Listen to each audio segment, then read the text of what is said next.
In September 2018, we went on an 8-day in-depth Siem Reap tour with UNESCO sites.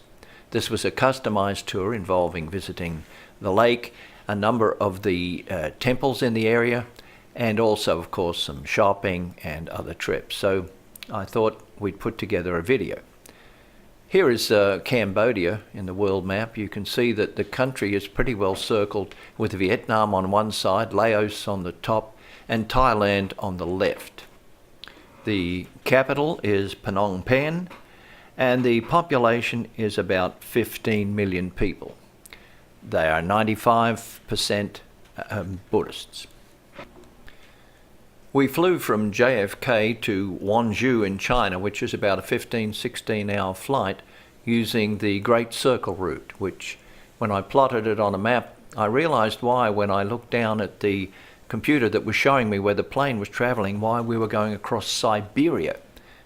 We went right up over the North Pole practically, and that's what the trip looks like on a flat map. It just looks bizarre. After we got over our jet lag, we went on the first day's trip to Tonle Sap Lake, a very large lake in the middle of Cambodia. And we went on these little boats. Here we can see Susie climbing aboard, helped by our guide. And here's the wonderful state-of-the-art steering mechanism that was on the boat. Yep, string and an old automobile steering wheel. And of course, bare feet and driving was just a natural in this place. Here's one of the other boats carrying tourists alongside us, and the houses the people were living in were on stilts. While we were there, we also visited a Buddhist temple. This is not an old one, this is actually being used. Back to the house dwellings, you can see that everything they needed was carried by boat. There were little boats ferrying stuff around. These are some of the other dwellings out on the lake. Land for sale. Doesn't look like there's much land. Then we went to a crocodile farm. Those things didn't look very friendly. Then after the crocodile farm, let me read what the brochure says. We'll continue to see the sunset by taking Tara boat to the Tonle Sap Lake with unrivaled views of floating village. Then they can lie back in a hammock, take a seat on the viewing deck and get your photo taken at the steering wheel. Watch as other tour groups drive past on their rickety little boats while you chill out, relax and enjoy the comfort and luxury of the biggest boat on the lake. Only one catch. This boat was not on the lake. It was in the lake. The damn thing had sunk or gone aground, and all they did was take you out there and feed you and give you some drinks. And you watched the other boats go by because the damn thing couldn't move.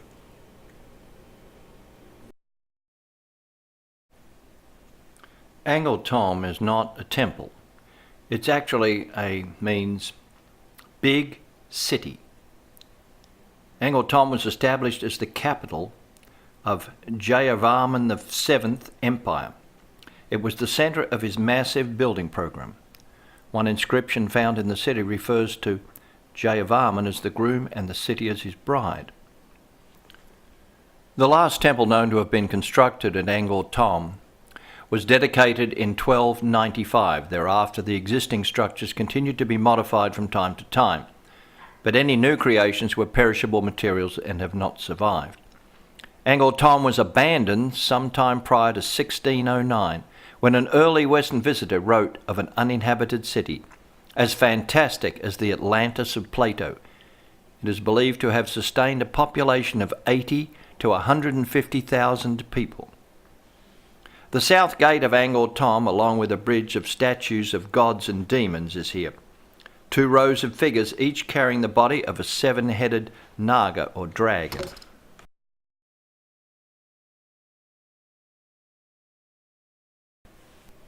Everywhere we looked, we saw stones with holes drilled in them, sometimes 2, sometimes 4. And the reason for the holes is that bamboo rods were placed tightly in the holes. The bamboo was wet. When the bamboo swelled, the bamboo could be picked up, lifting up the stone. It held so tightly. Incredible. These temples were all being reconstructed, and the stones were being taken out one by one and numbered and catalogued so that they could be again rebuilt. It was an incredible job that mainly is being carried out by Indian, Japanese. There are some German researchers working on it, but all of these temples are undergoing major reconstruction or rebuilding. And this is just one of the graveyards of stone. Here's some other ones with the numbers written on them so that they can identify exactly where the stone came from. Bayon Temple. The Bayon is richly decorated Khmer temple in Angkor in Cambodia. Built in the late 12th or early 13th century as the state temple of the Mahayana Buddhist king Jayavarman VII, the Bayon stands at the centre of his capital, Angkor Thom. There are numerous towers at Bayon, all featuring the same faces all around the sides of the tower. The faces are believed to be the faces probably of the king himself, and there's a lot of bas relief, fine carving and stories along the walls. One feature that was common to many of the temples was the yoni, which is a square thing with a drain to one side representing the female organ, and in the centre of that was placed the linga, which is the male organ. The theory was that when water is poured over the linga into the yoni and then pours out the side, it's holy water. Pretty wild, huh? This is a carving of a linga that we found at another site. At every temple we went to, all the lingas had been removed. Some sort of castration envy of some religion. Anyway, we found one of them.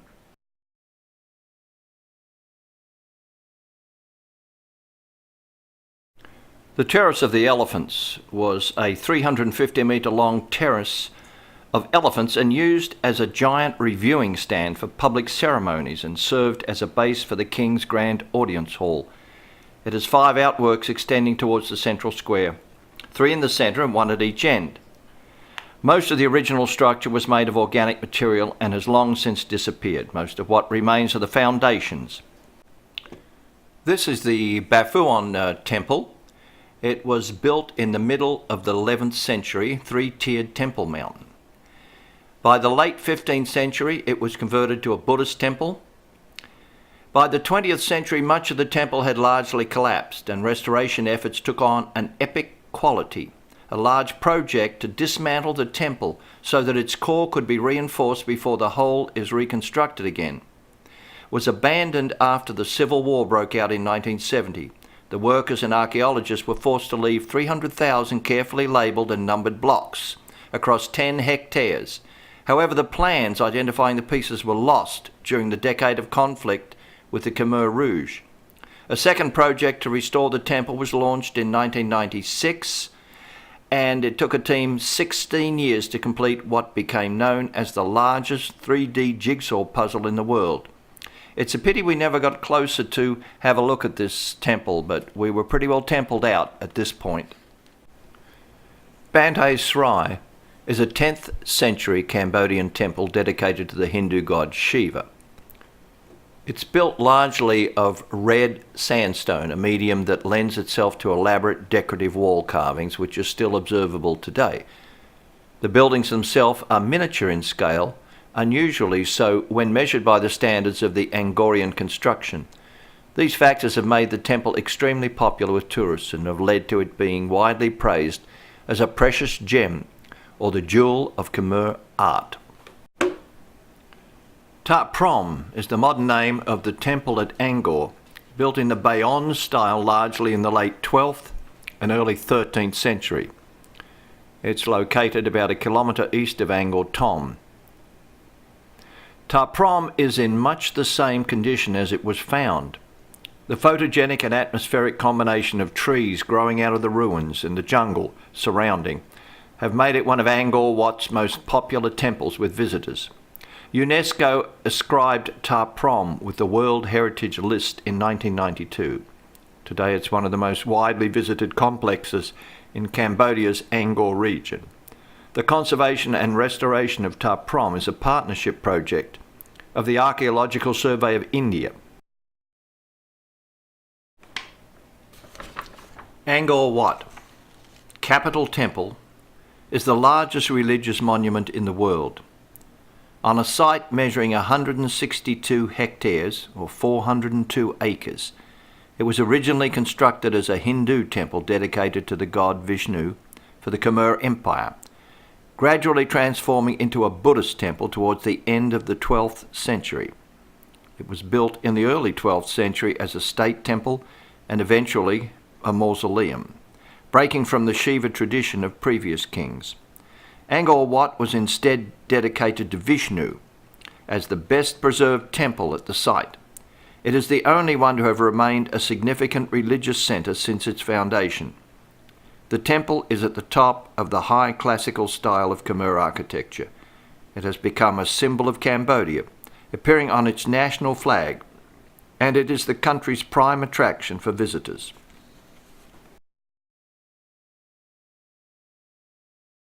One afternoon we took a break from temple hopping and did a Khmer cooking class with two young ladies from France. I found it a very enjoyable time.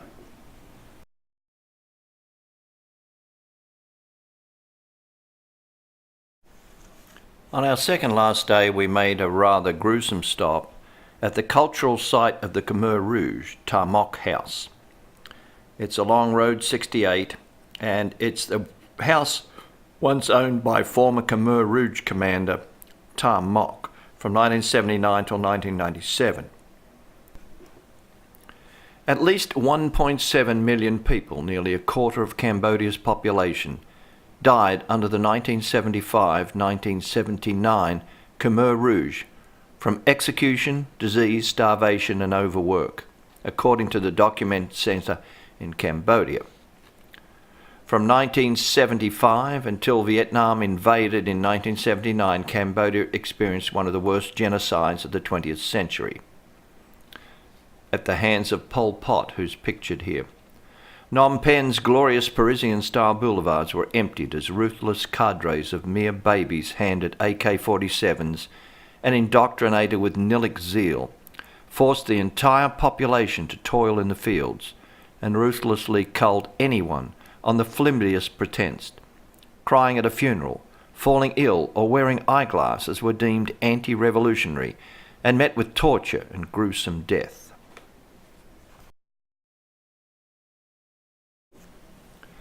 The next day we headed way up north to Preah Vihear Temple.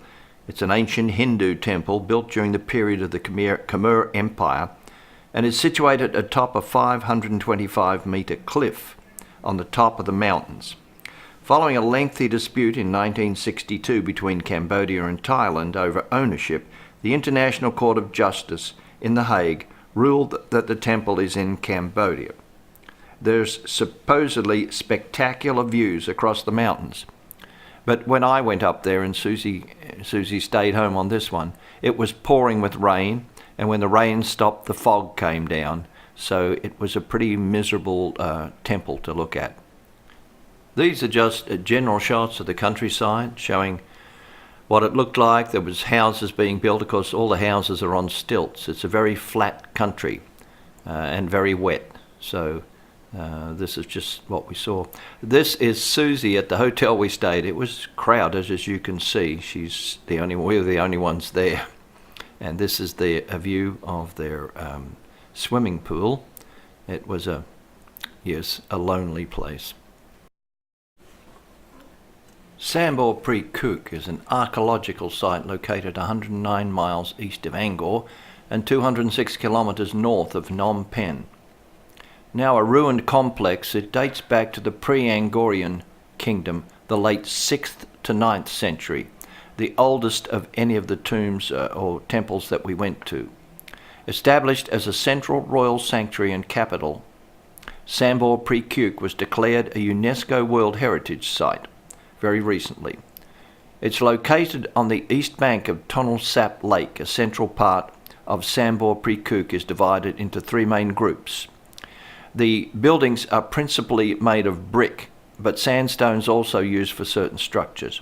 Architectural features include numerous prasats, octagonal towers, lingams and yonis, ponds and reservoirs and lion sculptures. Sambor Pre-Kuk is located amidst mature subtropical forests with limited undergrowth.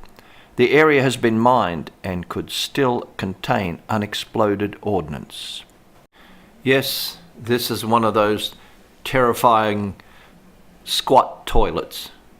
You can imagine what you do here. And when you're finished, you take that pot and you dip it in the water beside there and you flush with the pot full of water. And now I come to some pictures of one of the things that fascinated me the most. This was this sort of tractor head. It was a motor on wheels with big long handles. They were everywhere, and our guide referred to them as China cows. China cows. They were used to plough. They could put a plough on them.